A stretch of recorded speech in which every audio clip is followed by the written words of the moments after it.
Olá, nesse vídeo vamos falar sobre a possibilidade de quem recebe o BPC Loas se aposentar.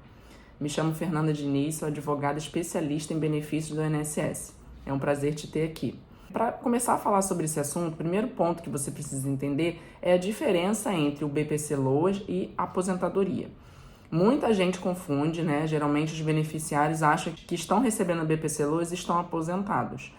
Não é isso. É bem parecido, só que são termos diferentes e são benefícios diferentes. O BPC Loas é um benefício assistencial que é administrado pelo INSS. Não é um benefício previdenciário, né, da Previdência. Ele só é administrado pelo INSS. Existem algumas diferenças entre eles. Para começar, o BPC Loas, ele é sempre no valor de um salário mínimo, sempre.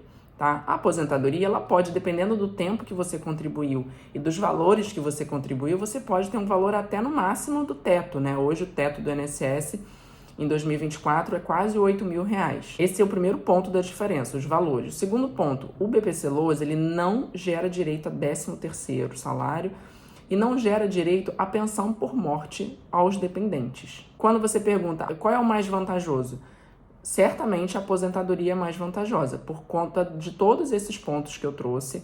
Além de, o BPC Loas, você, via de regra, ele está sendo agora, desde 2023, foi criada uma legislação que vai começar, ainda não começou, mas vai começar, o INSS a fazer pente fino, igual ele faz no pente fino com a aposentadoria de invalidez e auxílio-doença.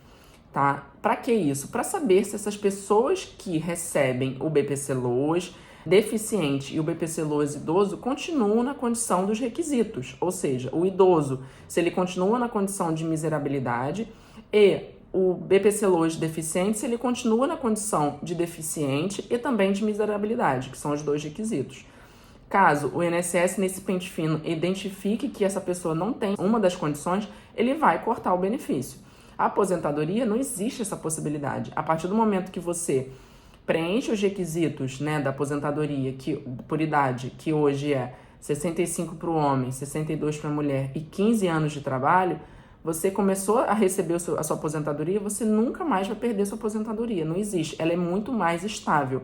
Além dela gerar direito à pensão por morte aos seus filhos, ao seu marido, né, algum filho que é maior de idade que seja inválido, e gerar direito a 13º. Então, ela é muito mais vantajosa. O que acontece que a gente vê muito na prática? Tem muito beneficiário de BPC Loas que procura o escritório se enquadrando nos requisitos do BPC Loas, falando o seguinte: doutora, eu trabalhei por alguns anos, tenho 7 anos de tempo de contribuição, parei, e agora eu estou numa condição de deficiente, estou muito doente e não tenho mais condição de trabalhar, e se enquadra no requisito de BPC Loas e começa a receber. Quando a gente identifica uma pessoa assim, né, e isso está sendo cada vez mais comum, né, por conta da pandemia, as pessoas perderam seus empregos, começaram a ficar muito doentes, e eram pessoas que trabalhavam, estavam no mercado de trabalho e em algum momento, determinado momento, pararam de contribuir. Então, são pessoas que têm ali em torno de 7, 8, às vezes tem 10 anos de tempo de contribuição, que trabalhou, que o seu empregador descontou o INSS por muitos anos, só que não preencheu os 15 anos mínimos que a legislação exige.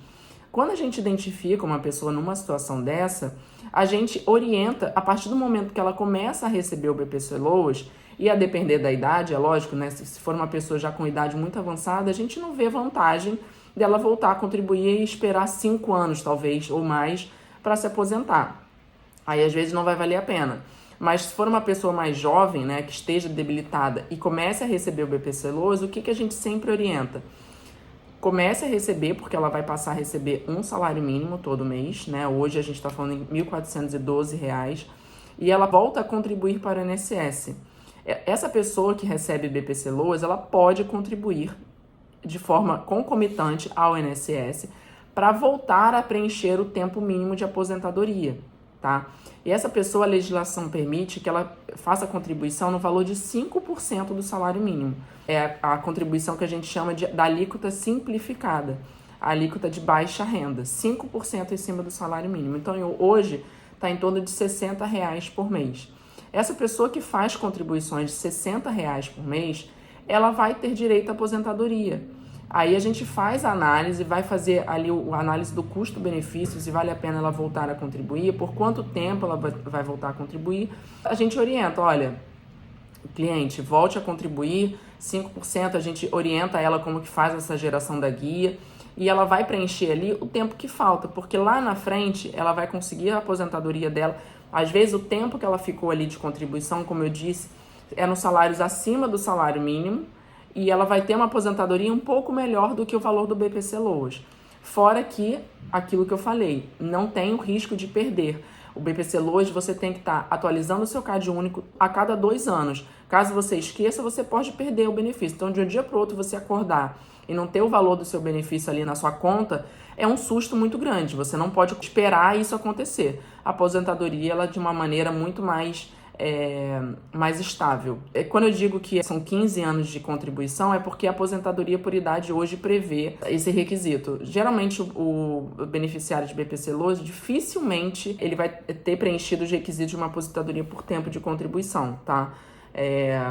Que hoje é 35 anos para o homem e 30 para a mulher, tá bom? Fora a idade, né? Que a gente hoje tem outras regras de transição para aposentadoria. Então, geralmente, esse beneficiário de BPC Loas, ele pode ter direito a uma aposentadoria por idade, que vai ser ali mais próxima dos 15 anos, tá? Além disso, ele pode ter direito a se aposentar também por invalidez? Pode. A aposentadoria por invalidez, a gente precisa de um instituto que se chama carência, tá? A carência é como se fosse o pagamento todo mês, um pagamento em dia. Como se fosse ali o pagamento de um plano de saúde, que você tem que pagar todo mês para fazer jus ao benefício da aposentadoria por invalidez. Quando esse beneficiário chega até a gente falando que recebe o BPC Loas ou que deseja receber o BPC Loas, a gente sempre analisa o CNIS dele, que é o extrato do INSS, para a gente identificar se esse segurado, se esse beneficiário estava contribuindo ao INSS ou se ele ainda permanece no período de graça. O que é o período de graça? É o período que você está ali coberto pela Previdência, mesmo sem contribuir ao INSS. Então, se a gente identifica que existe isso ainda, que ela estava ainda na cobertura do INSS, a gente analisa o que é mais vantajoso, se vai ser uma aposentadoria por invalidez ou BPC Loas. Geralmente, como eu disse, a aposentadoria por invalidez vai ser mais vantajosa, porque ela vai gerar 13º, ela vai gerar direito à pensão por morte. A diferença também é que na aposentadoria por invalidez também vai haver o pente fino, tá? Então, fica aqui essa dica muito importante. Toda vez aqui no meu escritório que aparece um cliente querendo o BPC Loas, a gente sempre pede a senha do meu INSS para olhar o extrato dele. Quando a gente identifica que esse cliente tem um tempo de contribuição no INSS, a gente pede o BPC Loas para que dê o mínimo de dignidade para ele, que ele já comece a receber de forma imediata o benefício, um salário mínimo, mas a gente sempre orienta ele a voltar a contribuir, caso seja vantajoso para ele, para que ele se aposente depois de um tempo, porque para ele vai ser muito mais estável e uma garantia muito melhor.